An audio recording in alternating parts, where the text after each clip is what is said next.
Olá, gente boa aqui do canal. Paulo Maués Corrêa outra vez. Aposto que você já sabe quem é Perseus. É aquele sujeito que decapitou a Medusa. Olhem aí atrás. Só que, até chegar a esse ponto e um pouquinho além, tem muita história e é exatamente isso que eu vou contar. Vou tratar da história de Perseus, até chegar ao encontro com a Medusa. Gostou do tema? Então já sabe, vai se inscrevendo no canal, ative as notificações. Depois de assistir, deixe seu comentário e dê aquela curtida. Vamos à história. O primeiro nome que eu gostaria de destacar é o do Acrísio. Acrísio era um dos herdeiros do trono da cidade grega de Argos. Ele tinha um irmão gêmeo chamado Proitos. E reza a lenda que eles começaram a brigar logo dentro da barriga da mãe, gente. Passaram a vida inteira brigando até que Acrísio expulsou o irmão e passou a reinar sobre Argos, ao passo que Próitos foi ser rei de Tirinto. Poxa, gente, começou a chover, mas eu não vou parar de gravar por causa disso. Espero que não esteja incomodando aí a percepção de vocês. Acrísio tinha uma grande tristeza na sua vida, gente, que era o fato de não ter um filho homem para que fosse seu herdeiro, né, em relação ao trono. E por isso, tal como era costume na Antiguidade Clássica, ele foi consultar o oráculo de Delfos, que era um oráculo presidido por Apolo. E lá, o que ele desejava saber é como fazer para ter um filho, né? Quais eram os caminhos que ele deveria traçar para ter um herdeiro homem, né? Só que ao invés disso, ele recebeu uma predição.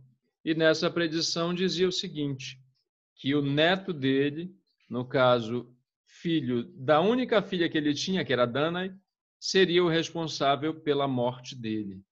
E aí, gente, ele se apavorou. Voltou para Argos. A filha ainda era uma mocinha, né, uma donzela. E o que ele fez? Segundo uma versão, ele a trancou numa torre. Segundo outra versão, como é contado pelo Jean-Pierre Vernant, por exemplo, ele fez uma espécie de compartimento subterrâneo e lá ele trancou a moça junto com uma criada. Então, eu vou contar a versão do Jean-Pierre Vernant para não ficar toda hora fazendo isso. É porque um conta isso, um conta aquilo, tá bom? Eu vou seguir um eixo único. Se houver uma curiosidade ou outra, eu vou fazendo o bate-bola, né? Então, gente, o fato é que ele trancafiou a filha com medo de que ela arranjasse um homem e ficasse grávida.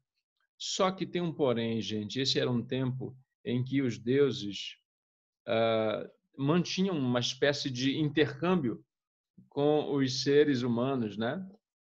E Zeus, do alto do Olimpo, visualizou aquela moça bonita e se enamorou dela.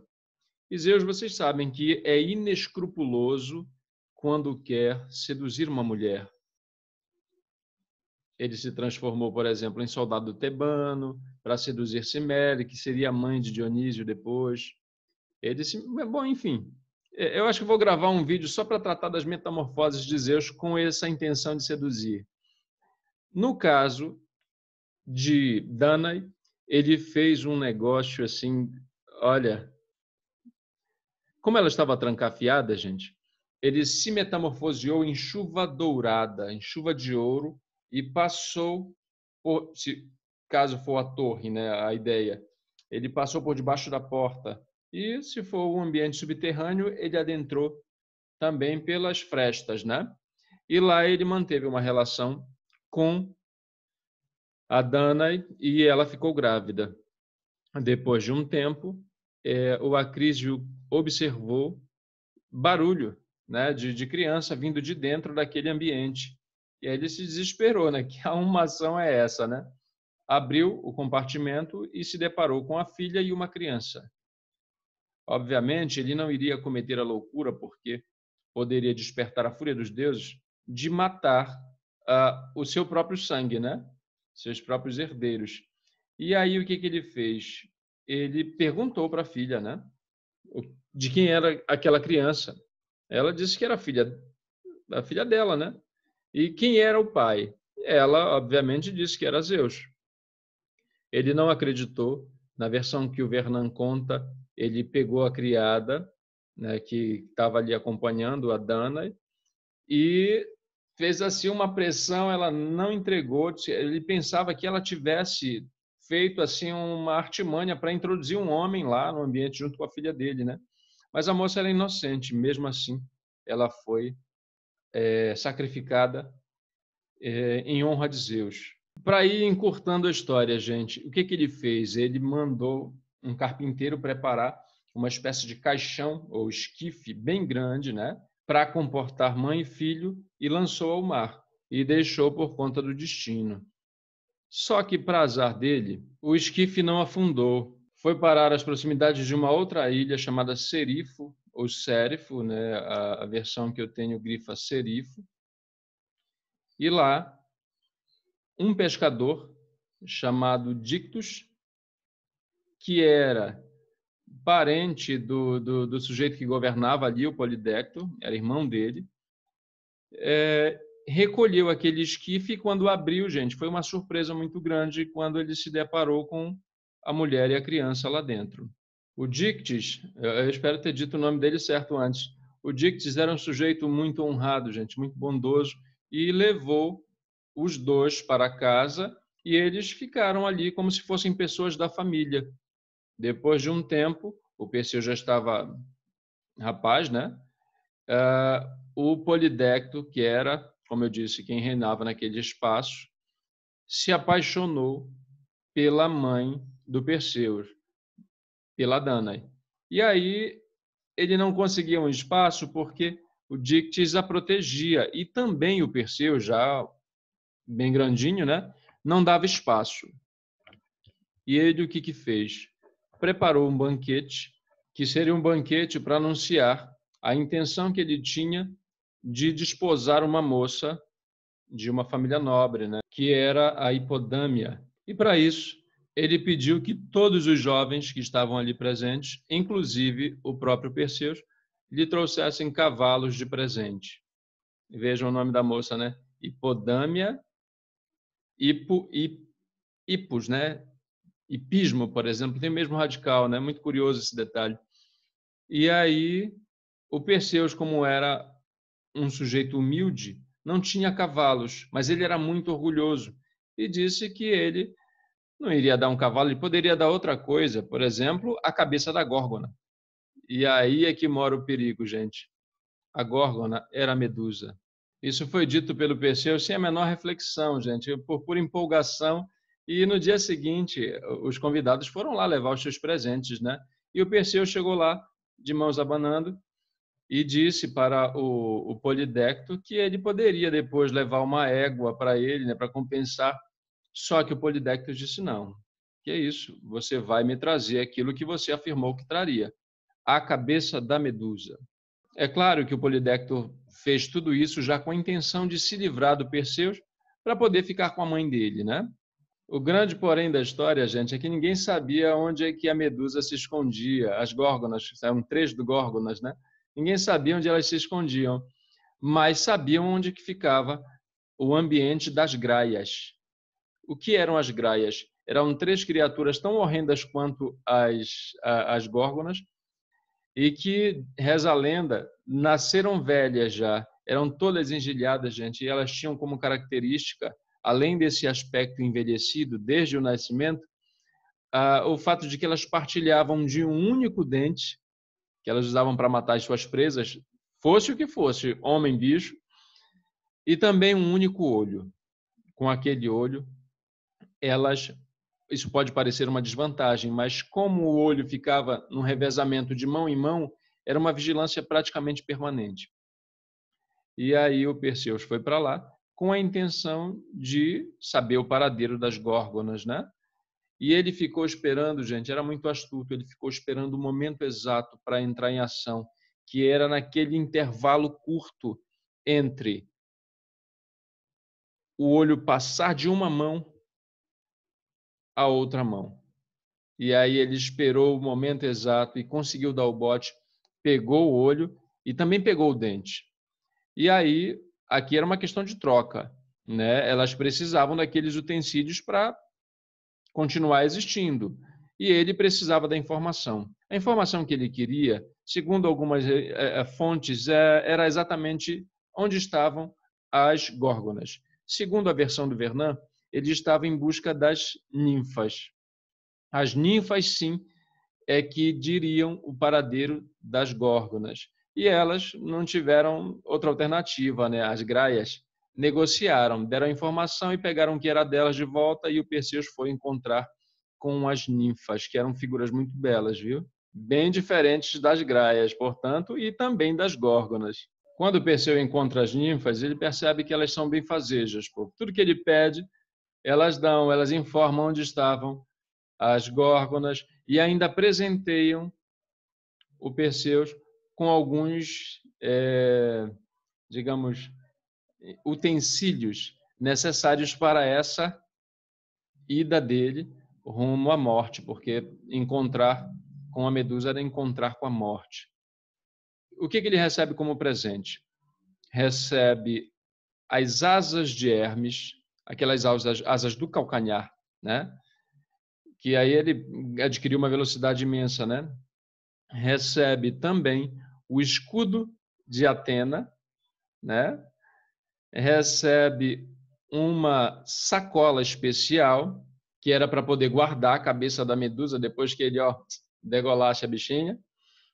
E também recebe um elmo de Hades, que era um elmo que atribui a invisibilidade ao portador, né? Aquele que está usando o elmo, é uma espécie de capacete, né?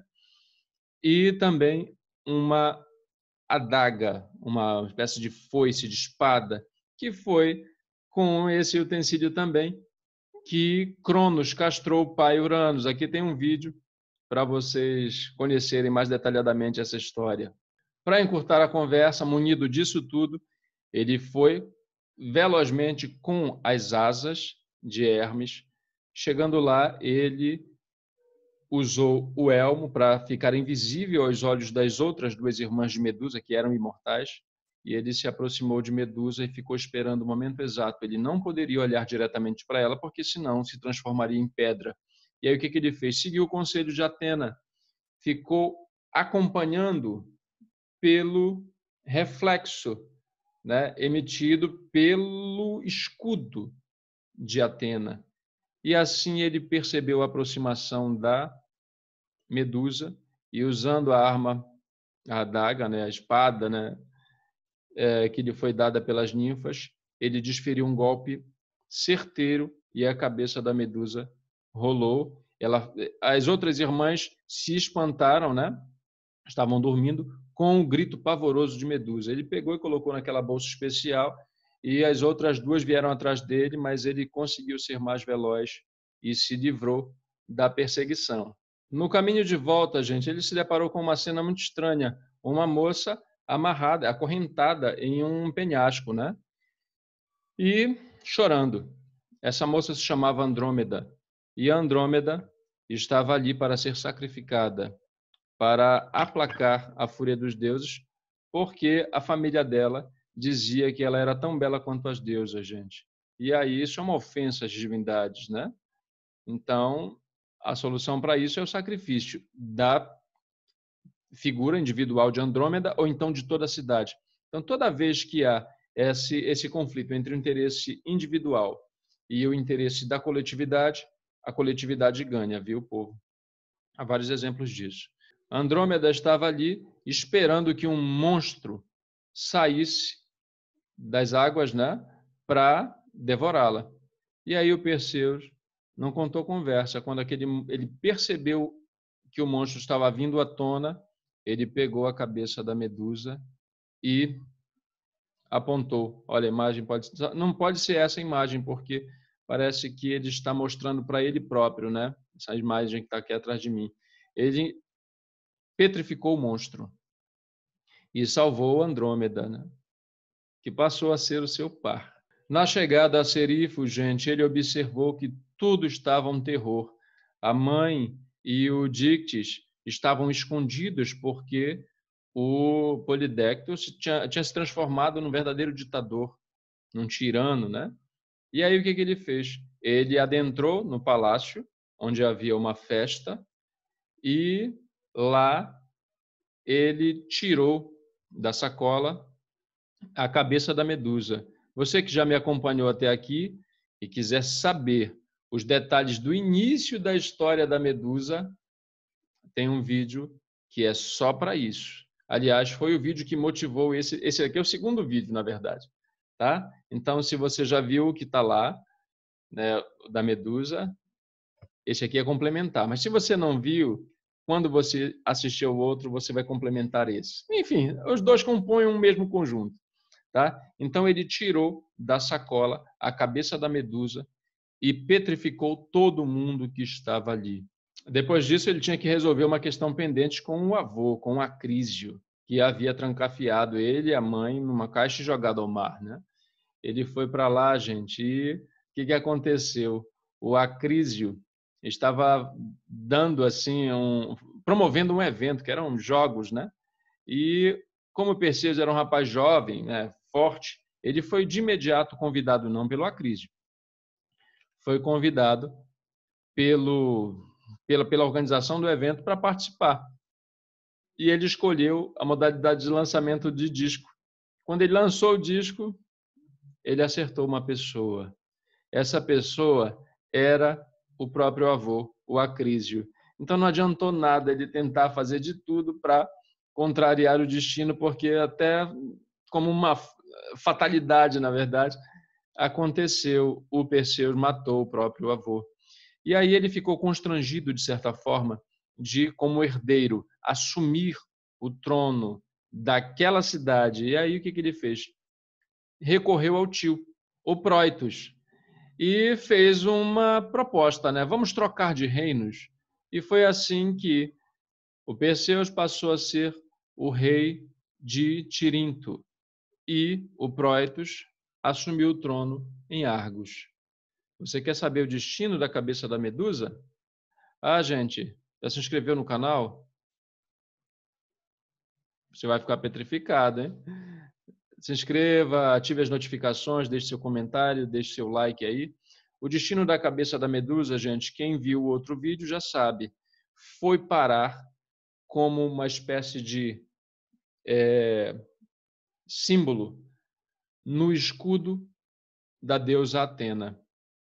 A finalidade era aterrorizar logo os adversários de imediato. Quando o camarada olhasse aquela cabeça da Medusa, ficava petrificado no meio da batalha. Tá certo? Gente, essa é a história de Perseus, que envolve a Medusa. Vejam a história da Medusa. Vejam os outros vídeos que compõem a playlist de mitologia grega. Tem muita coisa interessante. Aguardo vocês nos outros vídeos. Muito grato por me acompanhar até aqui, me acompanhar nos diversos vídeos aqui do canal. Muito grato pela força. Indique para os amigos e vamos tocando o barco. Grande abraço, até a próxima.